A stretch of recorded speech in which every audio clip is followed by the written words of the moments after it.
It takes some really wonderful introspection with the right resources. Yeah, right? You have a fear of success because the abusive family will attack you, right? How awful is that? It can even, those fears of success can happen even when it's not an abusive family, but sort of kid behavior. I worked with one man, he became quite successful, but in the exploration of it, we were using the satisfaction cycle. This is the basic actions an infant uses to get their needs met. Very primitive in the brain. And I want you to use that resource. I give it away for free about how do you meet obstacles? Do you get high tone and you don't relax? Do you collapse right away? Do you look for someone to rescue you? If you go back to the basic movement of satisfaction, which is first you relax enough to feel the support that's around you. So when we're imagining our best you ever, can you bring it into your existence? Not just keep it pie in the sky, but can you imagine, oh, what would it feel like? What would I have in my day to day? Maybe I'm a busy mama and I would actually have time for a cup of tea. Imagine that. That is a success. And if in that process, your baby knew how to play on the floor by themselves, that is a success, where they're not tracking you anxiously all the time and you never have a moment of peace. So those are the successes, day to day, your best year ever. So that's what I want. Yeah. And what you're saying, you can cycle between those two states of fear of success and maybe self-attack is the other state, or fear of abuse. It's always a cycle. What we want to do is stabilize the midline where you don't get hijacked into those internalized fears from the past or that internalized neurology from the past. And you have choice even down to your own nervous system. Oh my gosh, that's like being the best gardener ever. You can prune the neurology that doesn't work, and you can bring in and open the pathway that does. So this year, I would love to teach you how to garden, how to be the best year ever. I call it soul to self to action. Because gardens don't work if they're just in the planting phase and you never plant the seeds. And they don't work if you don't know how to tend the soil and how to correct the imbalances. And they don't work if you don't know how to give enough protection so that the external environment, maybe the bugs or the heat, you have to shade your garden sometimes where I live. If you don't know how to do all that, your little seeds are going to die. And who wants that, right? We want your creativity to actually get rooted, get stabilized rather than swinging back and forth in your fear department, to get stabilized and to begin to test the water, begin to experiment with filling and occupying space. Have you ever had a garden and you see that moment where the green bean goes from this little curled thing and all of a sudden, boom, it's got these big green leaves? Whoa, now it's receiving more support from the universe. Do you have your big green leaves or do you get lost? That's learning to stay between heaven and earth. And some people are really successful with magical thinking until they're not. Until their soul goes, oh, it's time to get in the body now. And then all your magical thinking just doesn't work anymore. It's a very interesting life development phenomena when what used to work doesn't. And often that's a compensation habit that kept you surviving. And then you mature enough and you have another thing to learn, not how to dissociate. Often magical thinking is dissociative. Magical thinking is like feeling like, well, there's many ways I talk about it. There's creativity, which I love with the children. And there's even a phase in child development language they call magical thinking. So I don't want to confuse those two. That kind of creativity is very useful. But when you're an adult and you just hope things will happen, or maybe, Prince Charming will come along and save you, or the fairy godmother will, give you $1 million, that's kind of magical thinking. And some people it's also manipulative. Some people can go along and try to manipulate the world and, manipulate that fairy godmother. I've seen it all the time. I've seen it in person where someone's manipulating someone with money. So don't let that happen to you. It's a waste of your time. And it makes for sneaky power, which often goes along with the kind of magical thinking I'm talking about. It's dissociative. And it means you can't actually meet the pressures of life, so you dissociate. Not the best idea. Okay, did you stretch your armpits?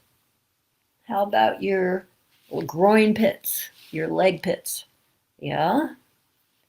Now we've got a little rocking. This is the sagittal plane. And I have some kind of unique geeky skill sets. You have to admit it. Who teaches you to follow your goals by deciding whether you're in the sagittal plane or the horizontal plane or the vertical plane? Because you may only have one plane as at your fingertips. So you only know how to push harder and go forward to follow a goal. You don't know how to rest back. The sagittal plane can roll forward and it can roll back, but it doesn't withdraw. You don't lose your momentum because you have to find the balance of being able to roll back, rest, gather resources, come forward sagittally. Then you have the windshield wiper plane, or a playing card on a pencil, a cartwheel plane. Oh, and that's lateral, the ability to flex your spine laterally, side to side, to shorten on one side and lengthen on the other. But that can get messed up with crawling. Your organs can get, suspended in a way that you don't have much lateral flexion. And the lateral flexion has the intention, you can read all about this in my book, From Conception to Crawling. If you really want to get a quick, nice developmental hit of what is she talking about, just get my book, From Conception to Crawling, because it will give you a way to study and practice. This stuff isn't useful if it's just an idea. So right now, let's do our little windshield wiper and see, do you have lateral flexion? Can I do that?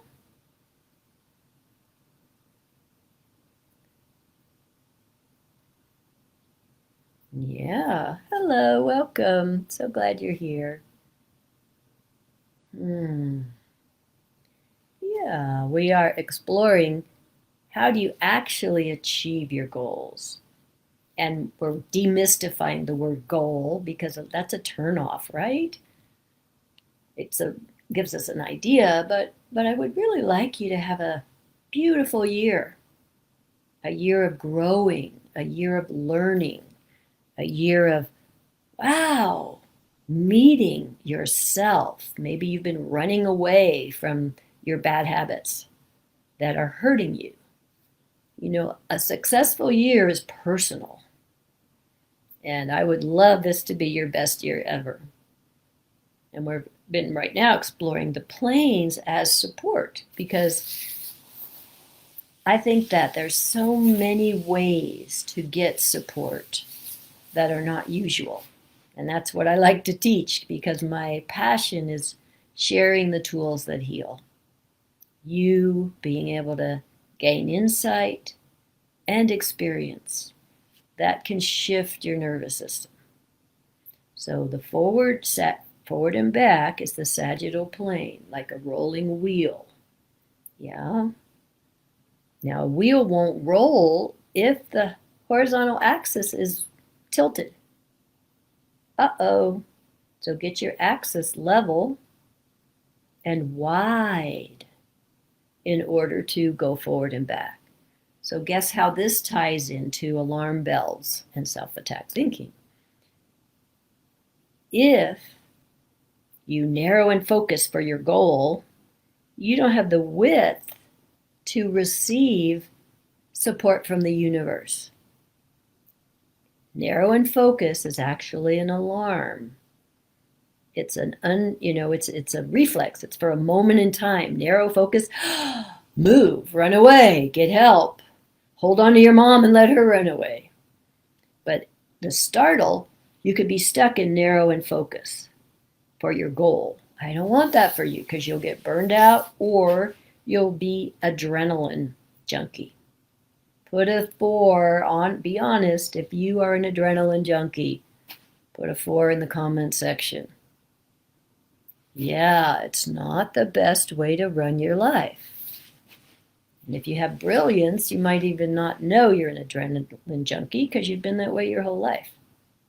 But there is a way for you to have balance. And that's what I want for you. Yep. We want to take a breath and use our kidneys for the battery, not our adrenals. So, each of these planes has a support network built in.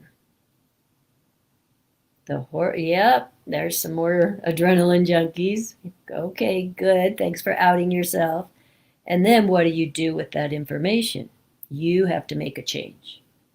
And to do it in a way that's not shaming, blaming self, but building resources. So anytime, this is for everybody, not just the 4 people. Every time you notice a habit that's not the best for yourself, you don't just cut off and blame yourself and try all these new things. You pause, you slow down, and you equate that as a new garden. Oh, you've got new soil to work with, new seeds to plant, a new way to explore this instead of going into your old way, your old neural pathway. We call that a developmental edge. That's where you add resources. You add breath. You add allowing the body to shiver or move or do micro movement to make sound. You add awareness. You slow down. Hello, welcome. These body resources are what make all the difference. Because why? It's because you're not just being academic. It's because you're being experiential. You're giving new information right into your nervous system. You know what? I can't tell you how often people will come to my classes and will have the sort of theoretical or the group experiential, but they don't take the time to get down on the floor and feel. Or they'll read the book, but they won't do the exercises. Or they'll hear me say push on the wall when you have a panic attack, but they won't get up and explore. So if you're just taking in, and we got trained to do that from the internet, we got quick results, quick answers, information, but we didn't get experience. We didn't get struggle with not knowing the answer. Learn through experience. So my goal is always in all my classes is to give you something to experience. Or in my Friday Lives. That's why we do these geeky movement things. Coming back to experience to reinform the brain. So, we've been imagining our best year ever. Maybe it's a mama who can have a cup of tea while her baby plays. Yeah. Or maybe it's a household that breathes instead of being in couples communication conflict all the time. Sometimes when an adult person has an anxious attachment, then they stop their house from breathing and then they blame their partner. And then they want to over process every little thing until they have totally lost the vitality. Their partner is exhausted. If they get up and walk away, they'll get blamed. The partner is trapped in a household that won't breathe because a person hasn't dealt with their own attachment anxiety.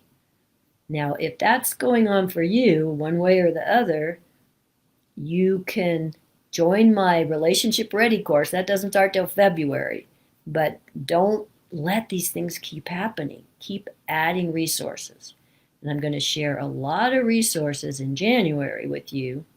I have my free course, and then I have a 4-month immersion course with me. I don't usually, meet people twice a week online for 2 hours at a time, but I will. In this course, I designed it for people who really they have a big project, a book they want to write, they want to launch their own courses, they want to complete a very deep internal healing process, and they've got a busy life, so they can block out 4 months and meet with me twice a week online. So that is coming on the end of January. But if you go to the links in my bio, you'll see my free course. This will be 3 days, January 8th, 9th, and 10th, where you can get the tools to get this best year ever. If you want a deeper dive, then you'll sign up for that, because that is a very focused tenacity. I'm like a dog on a shoelace with you. I'm not giving up. And that is really important for you to know if you want that kind of support. So yeah, I would be glad if you didn't go into self-attack too. Why don't you stop it? Isn't that an odd question? That's not so supportive, right? But I can tell you my background is also behavioral. My master's was in applied behavioral science. That means you don't just get to think about what you would do different. You actually have to do it different. And if you just are in the ideology of change, change won't happen. If you're only in the behavioral change, the compassion isn't there. The understanding and the attunement isn't there. So it's like the double helix, of your DNA. You need to shift behaviors and you need to shift compassion and understanding, because then the natural intelligence does the work for you. Yeah. So for some people, I just say, well, make a sticker chart. Every time you don't self-attack, give yourself a gold star. And then when those add up, give yourself a treat. That would be the behavioral approach. But it's effective because you're training your nervous system not to do what it's familiar with. And it will go, oh, she doesn't really want to do self-attack. Okay, I'm just going to pause. I don't know what to do, but I'm going to pause. And if you need deeper help with this, you join my big program, because I know this is not, you're not just making this up. This could be a lifelong habit of self-attack. So we did our sagittal plane. Now we're doing our rotation. This is the horizontal plane. This is the horizontal plane. It has a vertical axis, and the horizontal plane is the plane of relationship. Yeah, so you turn, you orient, and that's a secret. I'm giving you lots of cues, lots of little clues about what we might explore together in January. So you turn your head, you orient, you notice outside. And if you grew up in an abusive family, you might have blocked off the outside and everything just revolves inside you. That's not so helpful. You need outside and inside. A baby is reciprocating their attention. We call it oscillating attention, the ability to go in and to bring our attention out. In and back out. And then when you're out, you can look around. I'm not in my abusive family anymore. I actually moved out. I'm a grown-up. Oh, okay. Wow, what a relief. So you have choices. Very important. So you turn your head and you orient. And when you turn your head, do you feel the support of your base, your legs, your tailbone being underneath you? Being underneath you, right? That's what you want, being underneath you. So that your top isn't going to fall over. Your turning little toy top is going to rotate. It has a vertical axis. So useful, huh? And then all this stuff, actually apply it. That's what I help you do when you're live with me in person. We're experimenting today. So I'm just going to see if there's any other questions out there, people maybe who haven't spoken up, maybe you felt a little shy, and I'm just going to see. We're coming towards the end of our best year ever. It's the beginning, actually, because I have a free course for you, and I have lots of resources. If you love this work, just go online to anniebrook.com and look at the books. Some of you learn well from being able to read about this stuff afterwards.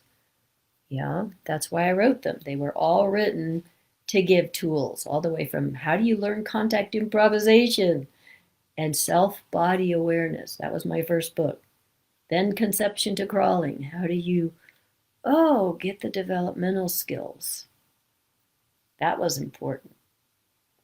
Then I had to follow it up with, the developing infant, a little more thorough for mamas raising those babies and daddies.